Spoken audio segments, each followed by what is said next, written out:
From trolling Bill Burr into helpless laughter. I could feel my ass. In a roofless school bus. Whatever the windborne radio aids was going to get me. To leaving Joe Rogan speechless with a single absurd metaphor. Make you want to beat your wife, too, dude. I've seen a lot of dudes drinking Monster that you know they're going home to punch. You can count on Theo Vaughn for cracking up comedians like no other. Look, the bottom line is people are without hair. You see him all the time. Will Smith's husband. He lost it. What's wild is that he doesn't even need a structured joke. He can just casually throw out a line that sounds like it came from a dream, and it sends the entire room into chaos. TOT was his name. Kind of a bad name, too, to be mentally challenged. But also easy for him to spell. And, I'm not joking, that's what his father said. And easy for him to spell backward and forward. Same name, Tot. His style feels effortless. But there's something sharp behind the nonsense. He'll say something that sounds absurd at first, and then a few seconds later, it hits you just how oddly clever it was. Leave out of my apartment to go in the hallway, lock myself out with the blender going. 2:30 in the morning, coked up out of my brain, right? Now I have to go to my landlord, dude, who lives right down the hall. Oh, no. And tell him, like, hey, man. 2:30 in the morning, I got locked out. And the blender's on, son. One of the most interesting things about him is how he pulls people in. You can see it happen. Even the toughest or most serious comedians will lean in, trying to figure out where he's going with a sentence. But he gave me some pills, gave me some somas one night or something. I think tried to maybe take advantage of me. I don't remember. That's a good thing about pills is, you know what I'm saying? If you did get molested, you don't really have to remember it. So in the morning, I come out of my house, have no clue how I got home. I open the car door, and there's vomit everywhere except like in the shape of this woman right on the... He has a way of making other comedians lose control, not with loud, aggressive jokes, but with these quiet little phrases that sneak up on you. I gotta let you know, what's a country you might visit, man, if you ever could visit somewhere? I would say Germany. Okay. Would you ever go back to your homeland, your family's homeland, you think? Yeah, I'm here. Sure, buddy. A lot of comedians are good at being funny. Theo's different. He makes you feel like you're part of a weird inside joke, and you're laughing before you even fully understand why. And then he wakes up, and every time he got those just cold-hearted snakes, bruh. Them ice cold freaking clip digits. He's got just carpal tunnel 7,000 every single time. What was your question, man? I can't remember what you were asking about. Cauliflower pizza? It's almost like watching someone speak their own language. The way he mixes everyday words with totally surreal ideas, it's hypnotic. And the way other comedians respond? I don't know. Richard was over, and people were just being kind of... Touchy-feely. Yeah, it's just real strange out there. You bait him? Did you bait him? Yeah, bro. So then, dude... My friends Adam would come back inside, man, and his dad would be like, what in the fuck have you boys been doing out there? You've been queering around. And queering as a verb is very funny. Oh, you've been queering around, boys? And he would just, just lighting into it, dude, and I would be dying with laughter. What really sets him apart is that he's not trying to be the funniest guy in the room, he just is. There's no arrogance, no pressure to outshine anyone. It'll cure Down syndrome, bro. I beat it. How you beat it? There was a lot of rumors in my town that I beat Down syndrome. Really? Yeah. Well, that's inspiring, man. Well, that's how I felt when I heard him, because I didn't start him. And it's not just about punchlines or clever wordplay. It's his point of view that gets people. Dude, I got jumped one time after a football game by 5 black dudes. I don't know if you ever fought 5 black dudes at night.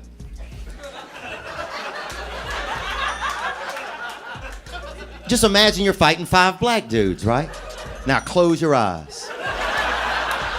Now how many black dudes are you fighting? As many as your imagination can hold.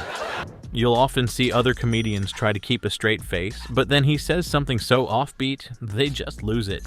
Dude, I was at the doctor the other day. I saw a pigeon there. What kind of bird goes to the doctor? Not one of God's birds, buddy. Pigeons.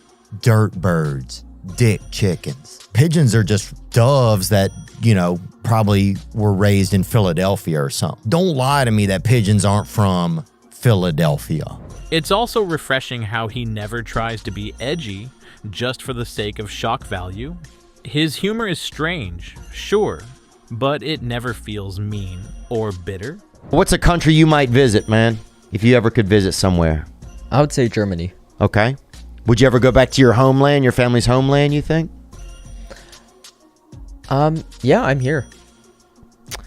Sure, buddy. What I'm telling you is about Babel. Even when he's talking about something serious, he'll slip in a sentence so wild you have to pause and replay it in your head. And I went into the financial aid office, and we had this cute little black woman that worked in there named Miss Linda. And I remember trying to get financial aid specifically for poor white kids. There was no programs, specifically for poor. She said, you got to be black, Latino, Native American, Pacific Islander, like fucking surfers. A lot of times, you can see seasoned comedians trying to keep up with him. They'll start a bit, and he'll take it in a totally new direction, and instead of steering it back, they just roll with it, laughing along. I remember the first day in our neighborhood, this dude, Milford, was fighting this senior citizen right in the street. Mr. Polito was his name, and he threw him into a fucking ditch fire. Yeah, and he threw him right in that bitch, dude. And then, bro, here's the craziest part. He fucking came out that bitch, dog. On fire? Yeah, people were fucking cheering. What really makes him fun to watch is that he doesn't just deliver jokes, he builds little worlds. You find yourself completely caught up in some weird story or thought experiment. You think I could do it? Do what? Be black? Yeah. In the future. Do I have what it takes or not? Fuck no. But I tell you what, man. Damn, bro. Come on, bro. You've done some great things in life, but fuck no. And the best part is how unfiltered it all feels. You get the sense that he doesn't plan too much of what he's going to say. He just lets the weirdness flow.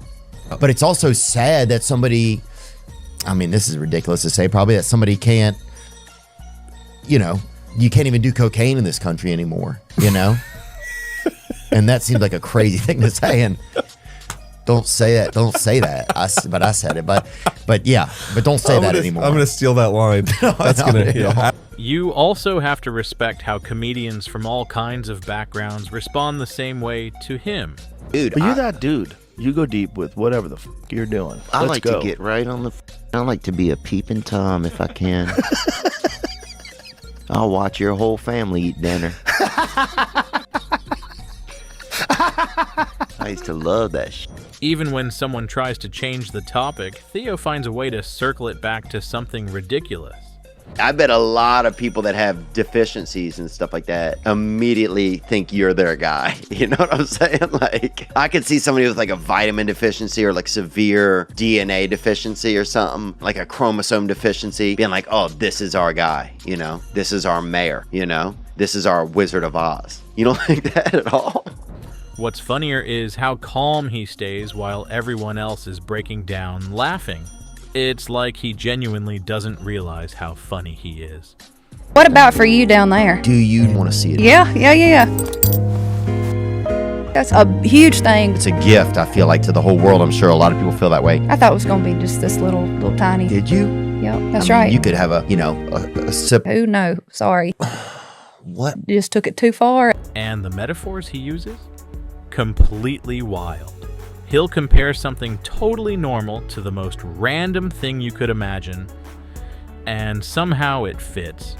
And I've always wanted to ask you this. Do you feel Asian? Like, does it feel Asian when you wake up in the morning? No. That's a funny thing. That's a good question, dude. That's ridiculous. Is it really? Yeah, because I wake up, I don't even think about it. Really? Yeah, this is what every time I wake up, what time is it? And then I go, That's what I think. Where's my phone? Is the second thing. Yeah. And then the third thing is, I gotta pee. Yeah, me too. And then the fourth thing is, I should get some coffee or something. It's also fascinating how his jokes don't always have to end with a punch.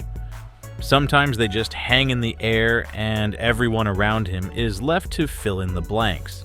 You want to wear headphones or no? Oh yeah, you want to put them on? I didn't see you had yours on. I feel like I'm alone here in headphone land. Yeah, it is weird, Oh, huh? now you're back. It's like when you put a condom on and then the other person's just still looking at their phone. And you're like, oh, this is weird. And the person, I mean, is a woman, too. What gets me every time is how other comedians look at him when he's mid-joke. That's our producer, Riley Mao. He's never even masturbated in his life. You've never masturbated? Never. No.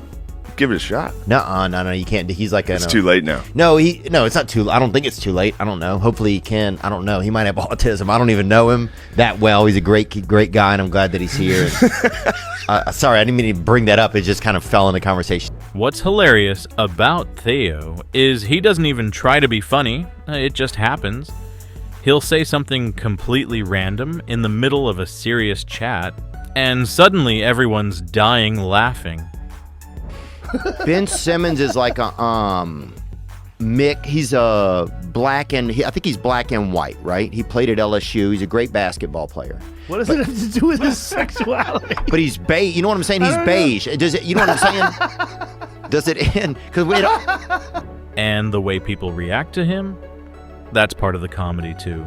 You'll see comedians trying so hard not to laugh, but the moment Theo drops one of his weird one-liners, it's over.